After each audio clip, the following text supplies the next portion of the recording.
and welcome to MindSafe 360, the future of workplace mental health. And today with me, I have Dominic Fleeton, who is a partner at K&L Gates. And today we're going to be talking about psychosocial risks in the boardroom and what leaders actually really need to start looking at and being well aware of.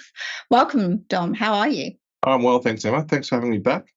Pleasure. Very well. It's a cold day here in Melbourne, but this is an exciting topic and a topic that comes up quite frequently, and it's one that's really important. So looking forward to getting into it.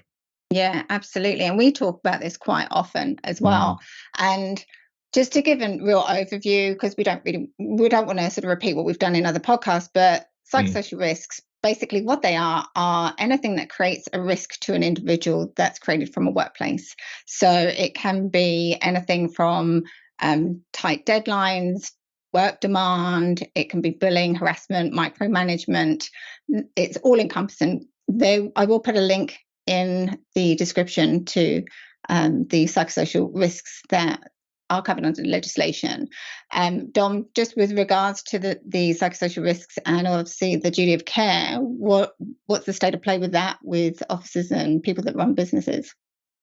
Yeah, well, for officers, and I'll go through quickly who we're talking about when we're talking about officers, but from that officer/boardroom perspective, this really all comes down to the duty of due diligence, which is in the WHS legislation, which is on the books throughout Australia, with the exception of Victoria. And we'll have a quick chat about the position in Victoria. But there's this duty which applies to all officers in those jurisdictions to exercise due diligence, which is intended to ensure that their organisation or their business, the business that they're running, complies with the business's duties under the legislation. And there are effectively 6 elements to it. It's not an exhaustive list, but they really are the fundamental elements of due diligence. So anyone who's an officer needs to be across these elements because really, in a nutshell, each officer has to have their own personal system of due diligence because this is an obligation that rests with them personally. So while officers in a particular organisation will operate in a similar way and have access to the same information, ultimately it's a personal obligation. So some individuals want to do more. Some individuals make their own inquiries of certain things, and that's good. That's them really demonstrating their commitment to this personal obligation, because theoretically, if a regulator thought that an officer wasn't complying, then they could be pursued for that, completely independent of an incident happening or someone being hurt. So it's important. Of course, most of the time that's when this comes up. Yeah.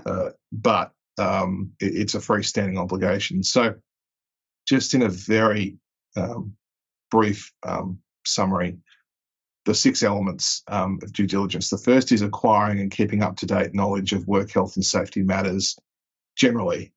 So not specific to your business, although it makes sense for it to be obviously closely tied to your business, its operations, and the risks that arise from it. The second is about gaining an understanding of the nature of the operations of the business, which as an officer you would like to think you could take as read. Although there will be times when, in briefing sessions, comments will be made to the effect of, well, I actually didn't realise that we do that. So it's about understanding the nature of the operations, but also the safety hazards and risks that are associated with those operations. Yeah. So really about risk identification, looking at it across at a helicopter level. Then there's the point about resources and processes. So as part of due diligence, you have to ensure that the business has available for use appropriate resources and that it actually uses them. And when we're talking about resources, they're resources to eliminate or minimise safety risks in the business. The same goes for processes. You have to have processes in place to do that, and you need to use those processes. So that goes to, well, they're key elements of our WHS management system. We need to make sure that we have them in place, and we have to make sure that they don't just sit there on the shelf. That they're operationalised and that they're fit for purpose. Yeah. The fourth limb is about, again, it's about processes, but it's slightly more specific. It's about processes to make sure that you as an officer obtain information about incidents, hazards and risks, and so that you can respond to that in a timely way. So incident notification is obviously a discrete point, but there needs to be a system for that. Each organisation will have different escalation points. So certain incidents will be reported up to officers immediately. Other incidents will be reported as part of aggregated data on a regular basis for the lower level sorts of incidents, as well as information about hazards and risks. So that really goes to, well, how does that information funnel up from the ground level, through risk assessment processes, risk identification. That's all captured in various different forms. How do officers get that information? Some it's through regular reporting, others it's through systems which allow any officer who at any given time to log in and actually look at the risk register in real time. So that's particularly important. The fifth element is about, and it starts to get a bit repetitive here, but it's effectively about having processes for complying with the Act and making sure that those processes are implemented. Again, that comes back to your system and making sure the system's robust and it doesn't sit on the shelf. And then the last point is really important, is the verification point. But by shorthand, I think you just refer to that as the not setting and forgetting.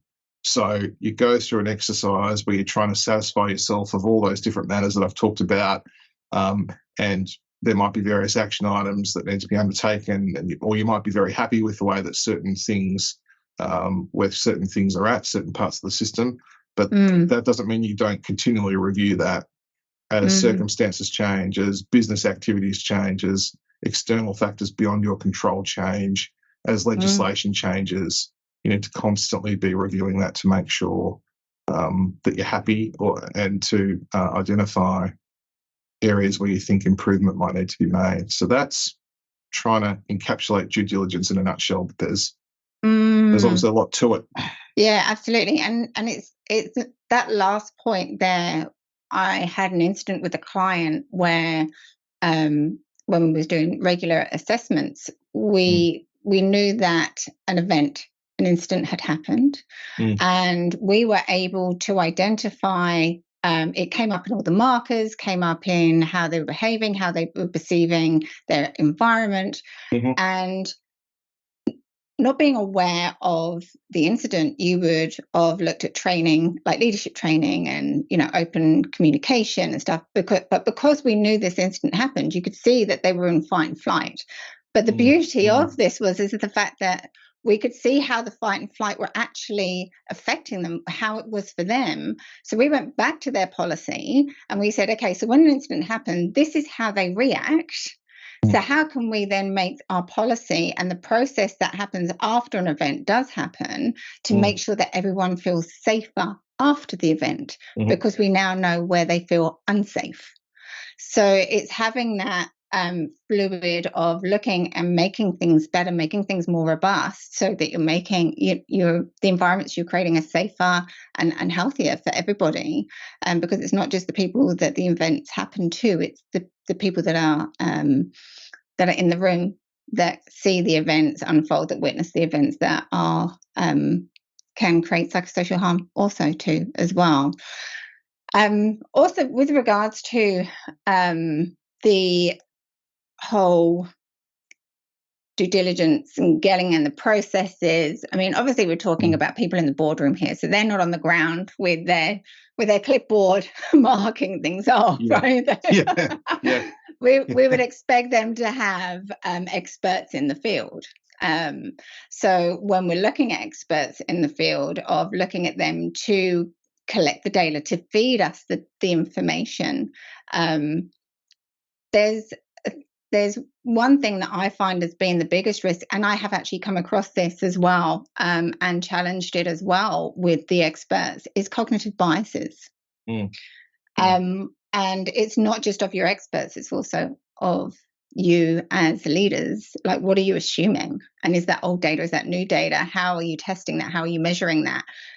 What else is possible? Being curious, because times have changed. Times have changed over the past 2 years, 3 years drastically. And going on old information can actually put you in a bit of hot trouble. The incident that I had with the cognitive bias that stands out in my mind is we wanted to inquire to whether people had experienced any bullying, harassment within their workplace, and this was the level down from the exec, and they refused to want to ask the questions. And when I questioned it, they said it's because if they ask and someone says yes, then they're liable.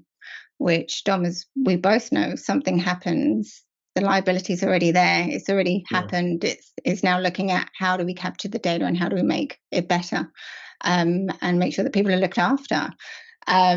Cognitive biases in the boardroom with people, with your PCBUs and your officers, having set mindsets, right? And this is the way it's always been done. This is the way we have to do it. And this is the reporting. And even people coming from, it's testing and questioning everything, because if we're not robust in those processes, if we're not robust in the thinking and also in the data we're getting as well, then again, you're leaving yourself open to risk.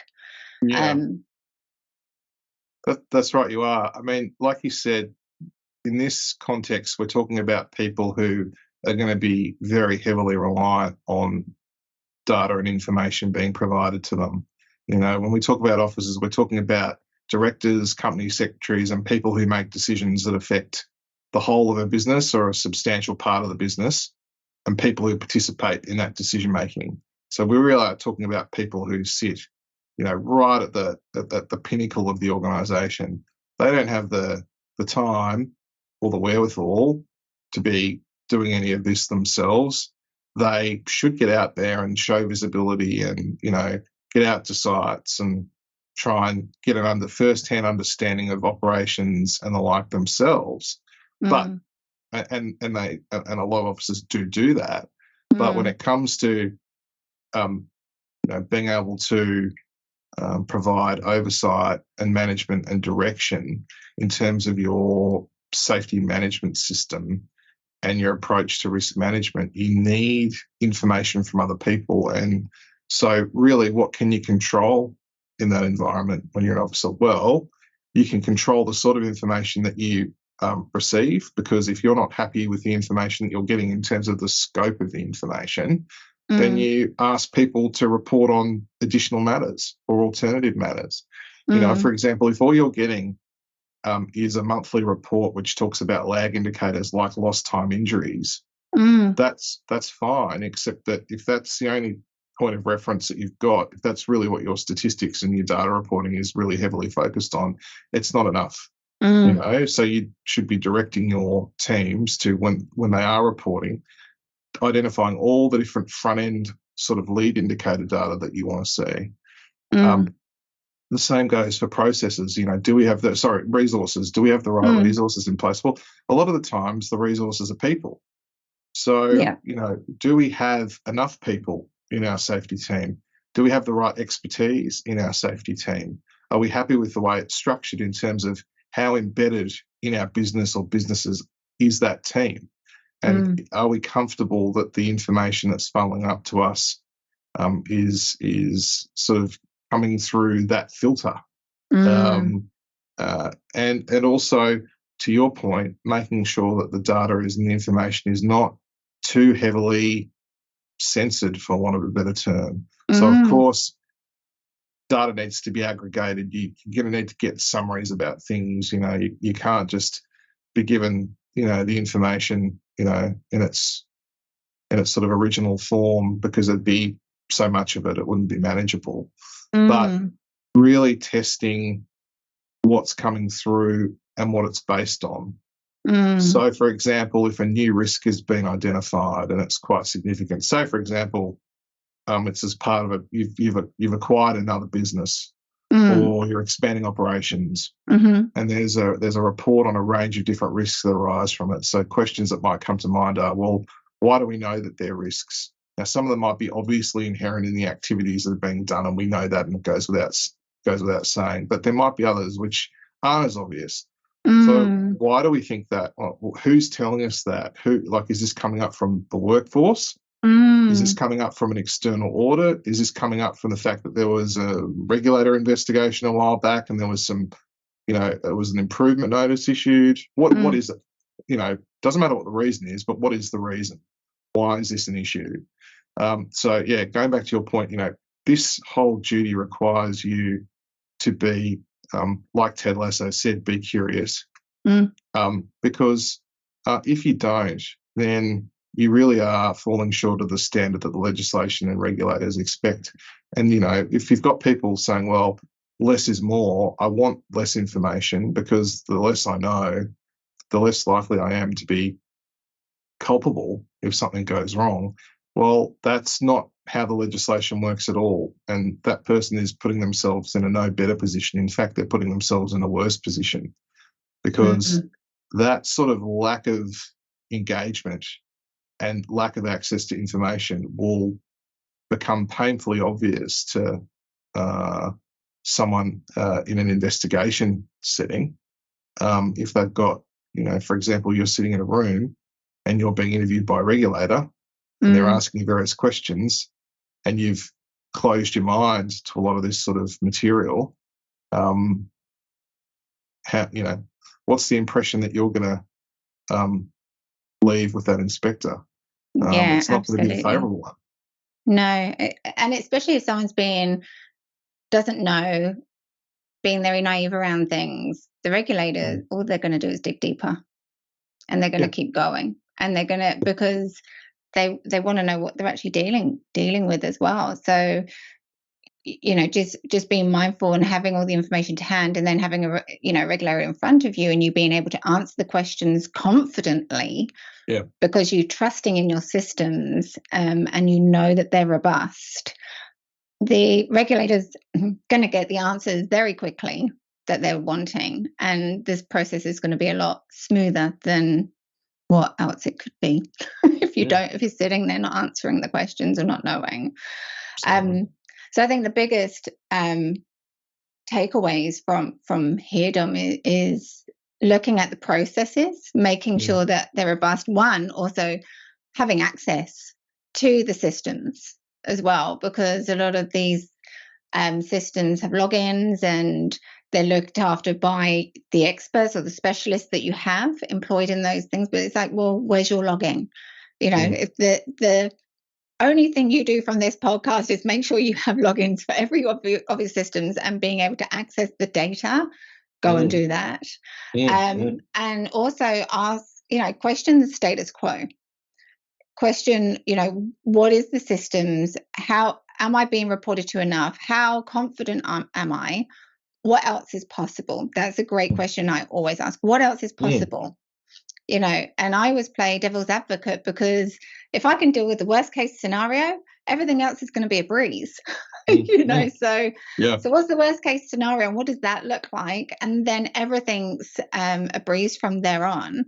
And also being well aware, I think, of what the risks and the hazards are that you have that are current in your business at this moment, and identifying trends as well, and also being fluid with the processes as well, to make sure that they are up to date, they are proactive and in alignment with where your business is going and where your people are at.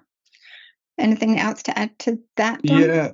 No, I think just to probably underscore a couple of the points that you've just made there, and I think, we're talking about this broadly, but it's in the context of managing psychosocial risks. So there are a couple of points that I would make. The first would be that you need to, as an officer, you need to sort of build this due diligence approach into your usual operating rhythm.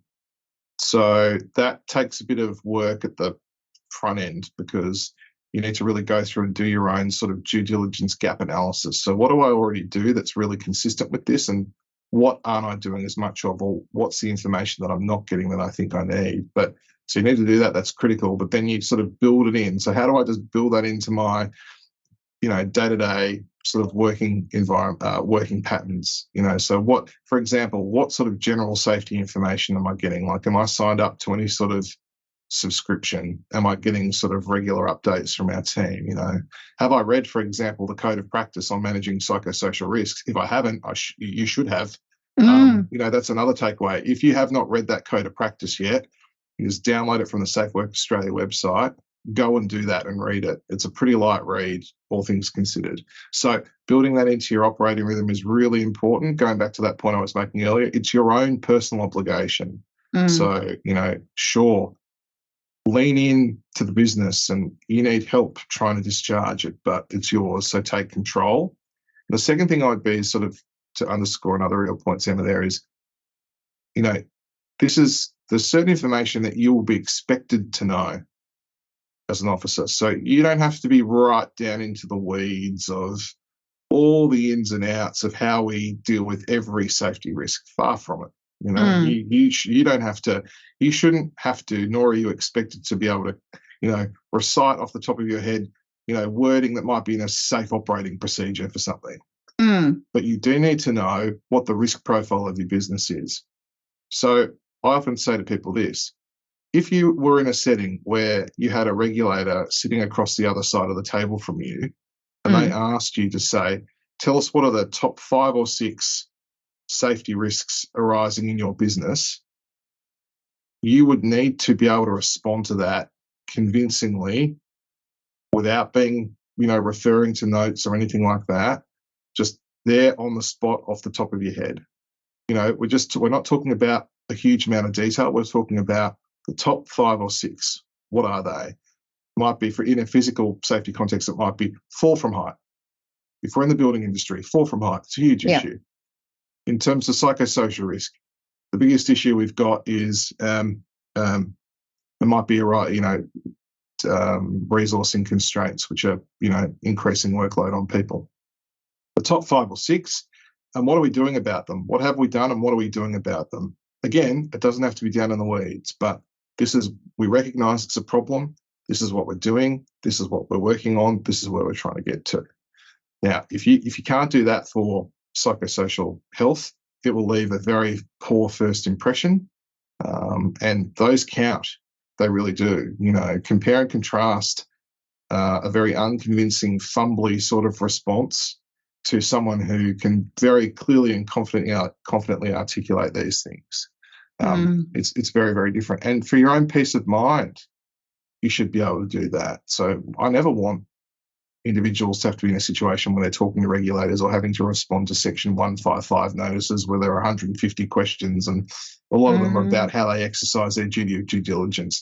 It happens, and if it happens, you want to be able to deal with that and deal with it convincingly. But just for your own peace of mind, you want to have that information. And if there's something that's just nagging away at you, you just don't feel comfortable about it, or you don't think you've got enough information, or you're not sure that what you're being told is correct, then don't let it sit.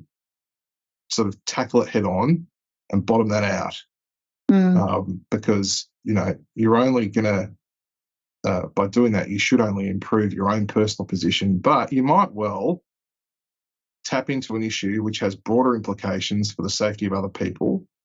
And it might be that by doing that, you can improve it and, eliminate a risk that doesn't need to be there, or correct a misunderstanding that everyone's been operating from.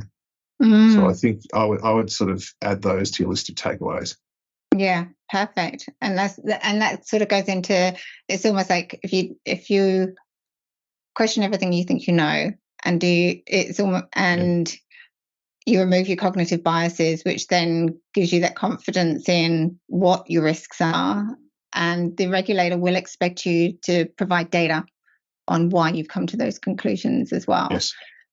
So just by doing your due diligence and questioning everything you think you know, and having those robust systems and processes in place, you're gonna be sitting in a very good position against someone that doesn't even know what the code of conduct is or code of practice is. So it's certainly well worth you doing it. And like you say, Dom, it sounds like hard work, but it is only at the beginning. It's just to get everything set up, to test it, to make sure it's robust, and then you've got a system, and all you're doing then is sporadically testing it and to make sure that it's as robust as it can be. So it's well worth putting the effort in to make sure that all these systems and processes are as robust as they can be. And not only that, you're going to reap the rewards from your people, because they're going to be happier, healthier, they're going to feel that they've been heard and that you're actually doing something about it as well.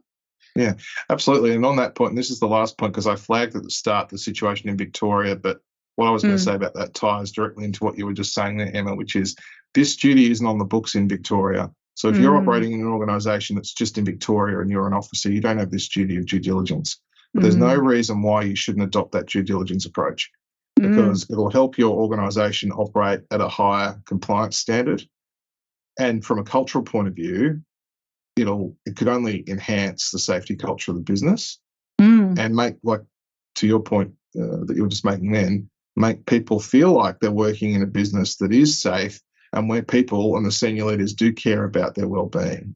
Yeah. So the way I look at it is technically, if you're in Victoria, you don't need to comply with it, but it really should be an approach that's applied across the board, across the country, no matter where you are, because I can't see a downside.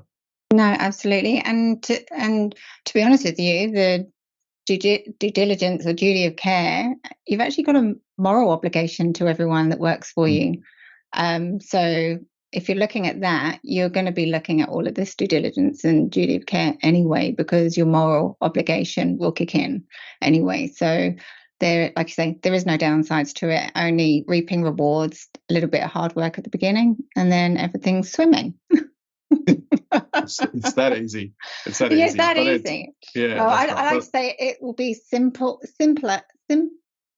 but not easy. So make things simple, so that it's easy to understand, easy to follow. But you'll reap the rewards through your people for sure. Yeah, 100%. Awesome. Well, thank you so much again, Dom, for joining me. And I hope everyone's enjoyed this podcast. If you want to reach out, got any questions, feel free to do so. Otherwise, we'll see you next time. Take care. Bye. Bye now.